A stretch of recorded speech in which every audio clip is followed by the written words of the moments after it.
जी hello दोस्तों, मैं हूं कमर सीमा। उम्मीद है आप लोग ठीक होंगे। दोस्तों, डॉक्टर जयशंकर ने न्यूयॉर्क में है और वहाँ पे जारी बात है, पाकिस्तान से मोहब्बत तो हमेशा भारत की लीडरशिप की रहती है। लेकिन उन्होंने वहाँ पे एक इंटरव्यू दिया है और वो उन्होंने एक अमेरिकन आउटलेट न्यूज़ वीक को दिया है, जिसके जो सीईओ है, हिज नेम इज़ देव प्राग्ड। ठीक है जी, ये उनके सीईओ का नाम है। Obviously may be he is an Indian origin के होंगे। और इंडिया आपको पता है वैसे छाया हुआ है तमाम वेस्टर्न आउटलेट्स में। They have had you know उनका इन्फ्लुएंस काफ़ी ज़्यादा है।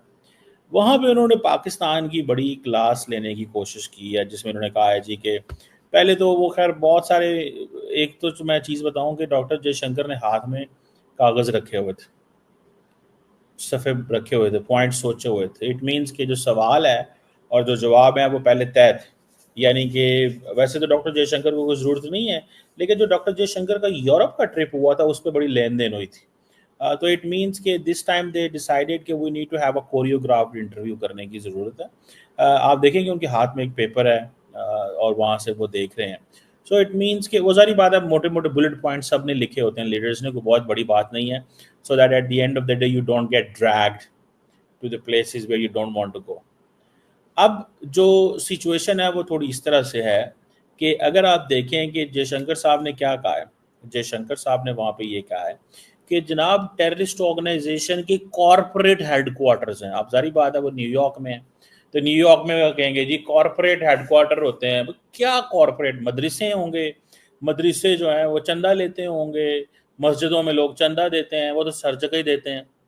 अब फॉर एग्जाम्पल, अगर मैं छोटी सी मिसाल दूं, बात तो बुरी लगेगी हमारे दोस्तों को, कि सिंपल सी बात है, इंडिया के अंदर कोई मंदिर है, गुरुद्वारा है, वहाँ पे अगर कोई बंदा, आप लोग चंदा दे रहे हैं और वहाँ भी कुछ लोग ऐसी कार्रवाई कर दें या कुछ लोग ऐसा कुछ करें which is not in the interest of India, ठीक है, तो आप ये कहेंगे कि देर आर टेररिस्ट ऑर्गेनाइजेशन है, कॉर्पोरेट हेडक्वार्टर्स, ये उन्होंने यही कहा है। So because he is in New York and he wants to make understand. देखें, मैं आपको एक बात बताऊं, पूरी दुनिया जेनोसाइड जेनोसाइड कर रही है गजा के अंदर। अमेरिका और यूरोप नहीं बोल रहे, तो दुनिया कुछ भी नहीं बिगाड़ सकती।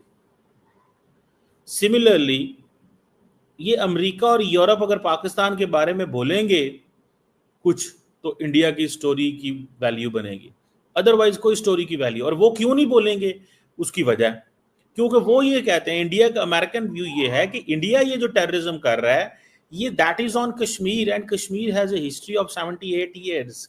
कश्मीर परसों का इशू तो नहीं है, कश्मीर 9/11 के बाद का इशू तो नहीं है, कि कश्मीर तो पहले का इशू है। और इंडिया पाकिस्तान की कोई नई तो नहीं है, जंगें तो पहले भी हुई हैं, 48, 65, 71, कारगिल, वो तो 9/11 से पहले हो चुका हुआ है ना। सो मैंने आपको बहुत पहले कहा था कि India started labelling the entire struggle into terrorism. तो वो एक सिचुएशन ऐसी क्रिएट होने का जी, टेररिज्म टेररिज्म जी, हमारे भी टेररिज्म होने का जी, आपकी कौन सी होने का, ये टेररिज्म। समझ रहे हैं आप बात? सो ये चीजें चलती हैं।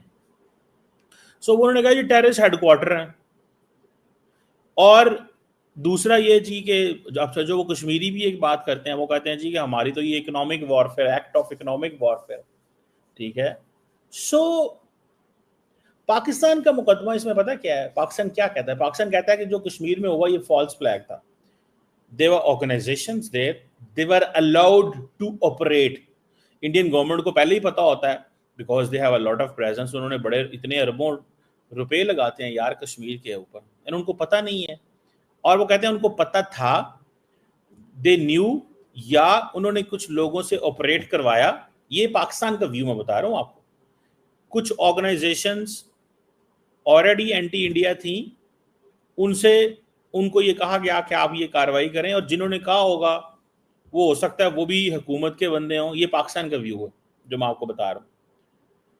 तो वो कहते हैं कि ये उनसे काम करवा के जब चीज हो गई सारी, तो अब उन्होंने कहा जी कि ये इकोनॉमिक कॉस्ट है, इसकी इकोनॉमिक वॉरफेयर है।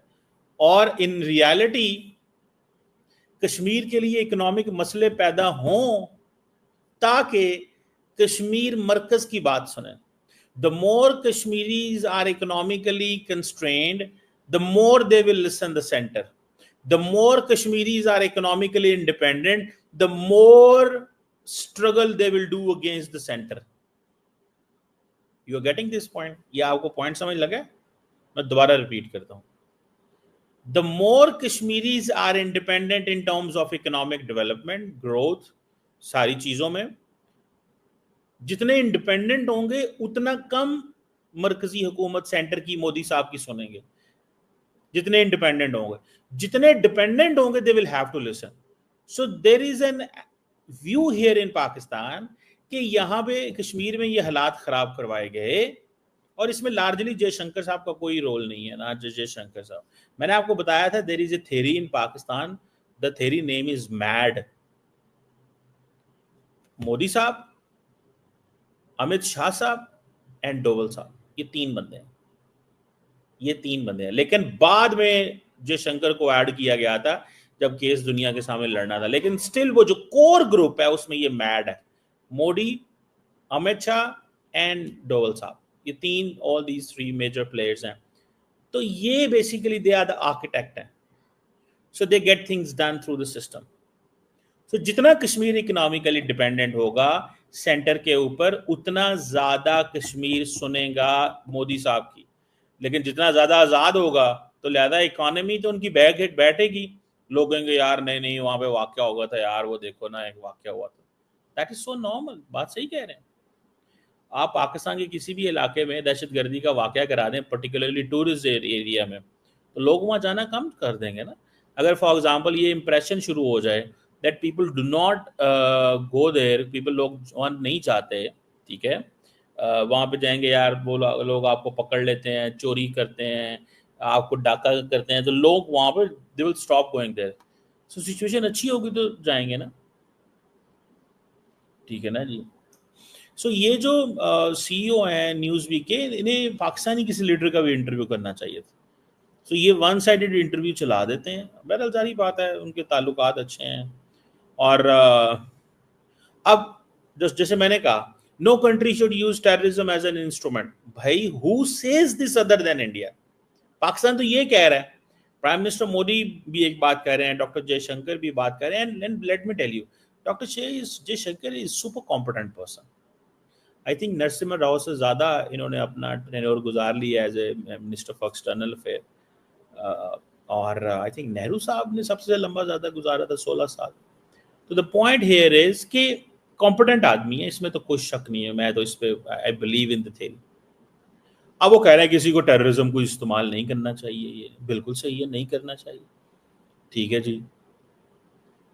तो भाई आप अगर पाकिस्तान को सारे टाइम टेररिज्म टेररिज्म कहेंगे, पाकिस्तान एक ही तो चीज कहता है, give me the second country which says the same which you are saying. कोई एक बंदा. इंडिया की स्टोरी ठीक है, हम नहीं कहते गलत है, लेकिन कोई दूसरा मुल्क भी तो ये बात कहे. ठीक है. अब वो क्या कहते हैं, अब वो कहते हैं कि जब इंडिया आजाद हुआ तो तभी दहशतगर्दी शुरू हो गई थी, कश्मीर पे हमला हो गया, जो कि मोदी साहब ने रिसेंटली कहा था. तो उसको, तो ये चीज जो है ना वो थोड़ी सी इंटरेस्टिंग होती जा रही है. ठीक है. मैंने आपको क्या कहा था, they want to talk with everyone not with Pakistan, because Pakistan से बात करेंगे तो मामला ठीक हो जाएंगे यार. वो थोड़ी बात करनी है उन्होंने, उन्होंने थोड़ी बात करनी है, वो नहीं बात करनी ब्रदर, वो बात नहीं करनी. ठीक है. वो बात अगर कर ली तो बात तो गई. वो बात अगर उन्होंने कर ली तो बात तो गई. बात तो नहीं ऐसे जाएगी ना, मतलब चीज तो नहीं ऐसे होगी. सो मुझे ये लगता है, what I understand and what I realise के this is something very significant, important. This is something which I realize is nice. ठीक है जी. और मैं तो ज़ाती तौर पे ये समझता हूँ दैट जयशंकर साहब का ये सारा कुछ कहना इज़ फाइन, मर्जी है उनकी, हम उन्हें क्या कह सकते हैं. लेकिन बैठ की बात होनी है, जितनी जल्दी बैठ जाएंगे उतना ही अच्छा है. बाकी ना बैठेंगे तो पाकिस्तान क्या कर सकता है, इंडिया आज़ाद मुल्क है.